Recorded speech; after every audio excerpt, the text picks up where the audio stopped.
महापुराण की कथा कहती है, यदि राहु है, केतु है, शनि है, मंगल है, बुध है, शुक्र है, शनि है, आपको कोई भी ग्रह परेशान कर रहा है, आपके जीवन में कोई ग्रह अगर अनिष्टकारी है, आपके जीवन में अगर कोई ग्रह अनिष्टता प्रदान कर रहा है, तो निवेदन है शंकर के मंदिर में जो कलश लेकर आप जाएं, जल लेकर जाएं, उस कलश में मात्र अक्षत के 2 दाने डालकर ले जाएं, मात्र 2 अक्षत के दाने।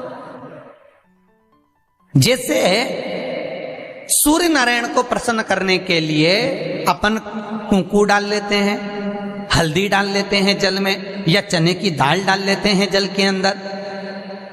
सूर्य नारायण को प्रसन्न करने के लिए हमने चने की दाल डाली, कुंकू डाला, हल्दी डाली, और कभी कभी सूर्य नारायण भगवान से बहुत जरूरी काम है और वो कार्य हो ही नहीं रहा है, या तन पर कोई रोग हो गया है, तो उसको मिटाने के लिए कई बार हमने भगवान सूर्य को अर्घ देते समय सफेद फूल भी डाला है, कभी लाल फूल भी डाला है। उसी तरह भगवान शंकर से निवेदन करने के लिए, हमारी ग्रह दशा सुधारने के लिए जल के पात्र में 2 अक्षत के दाने, अक्षत भी पूर्ण अक्षत, पूर्ण अक्षत, खंडित नहीं, पूर्ण अक्षत भगवान शंकर को समर्पित कर दें। और बाबा भोलेनाथ को जब हम जल समर्पित करें तो राहु, केतु, मंगल, शनि, शुक्र, बृहस्पति जितने ग्रह हैं सब अनुकूल हो जाते हैं महाराज, सब अनुकूल। इतना बड़ा दर्पण जिसमें मुंह देखते हो आप, मुख, इतना बड़ा दर्पण लिया। अच्छा, पहले के लोग जानते नहीं है, पहले जो घरों में, आजकल तो फैशन की बंदरवाल होती है, दरवाजे पे जो बंदरवाल लोग लगाते हैं, कहीं मोती की लगा रहे, कहीं काय की लगा रहे, परंतु पहले जो बंदरवाल होती थी उस बंदरवाल में अगर कई शहरों में, जैसे काशी साइड में, तो आज भी जो बंदरवाल मिलती है उत्तर प्रदेश में, और चलो तो गुजरात में, तो उसमें इतने बड़े बड़े कांच लगे रहते हैं, दर्पण। उसका क्या महत्व है, उसकी मूलता क्या है?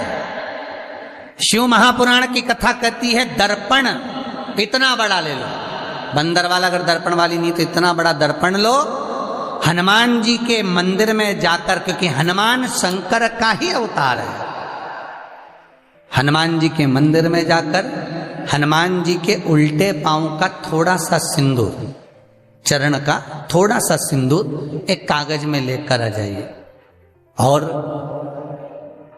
हनुमान जी के छोटे भाई, हनुमान जी 6 भाई हैं, उसमें गतिमान, हनुमान जी के छोटे भाई गतिमान का नाम लो, और गतिमान का नाम लेकर उस दर्पण पर सिंदूर से त्रिशूल बना दो, सिंदूर से त्रिशूल बनाकर उस दर्पण को घर के बाहर,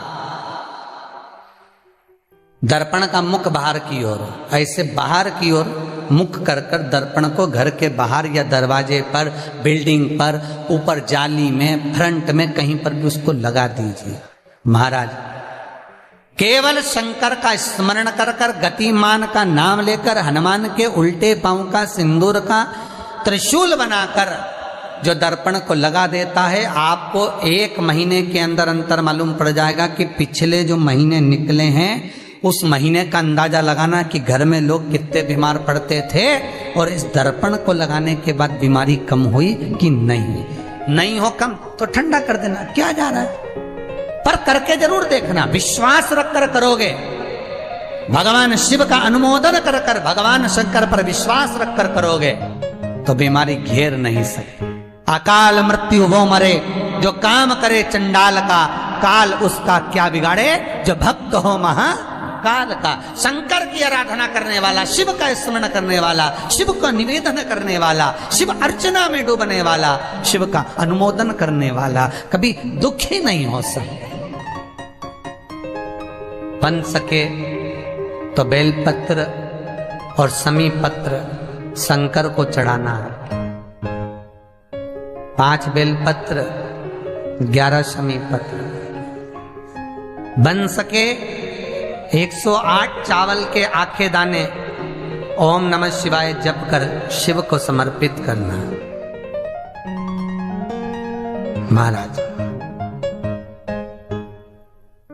दुख तकलीफ ज्यादा है, रोग बीमारी ज्यादा है, तो पानी में लाल चंदन घोलकर, लाल फूल डालकर, बेलपत्री के पेड़ के नीचे। कई लोग कहते हैं गुरुजी क्या दूध चढ़ाना जरूरी है शंकर पर?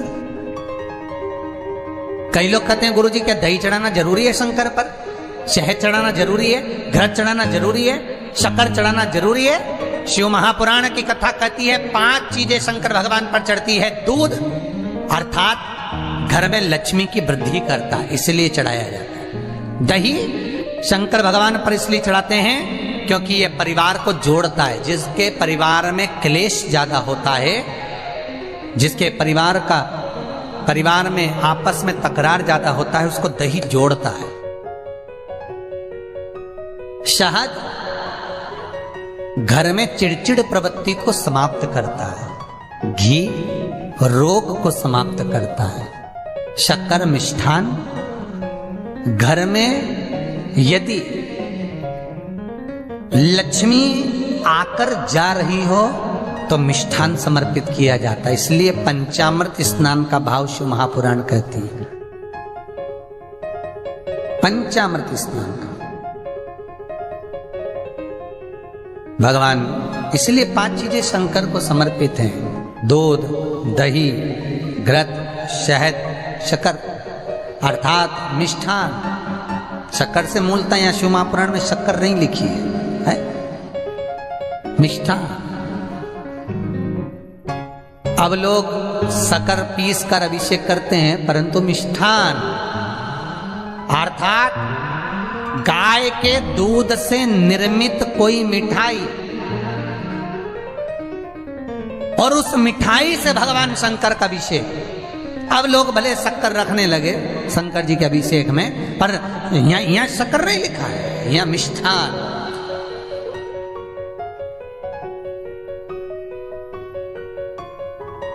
हमारे यहाँ सहज भाषा में कहते थे उसको खांड अर्थात मीठा।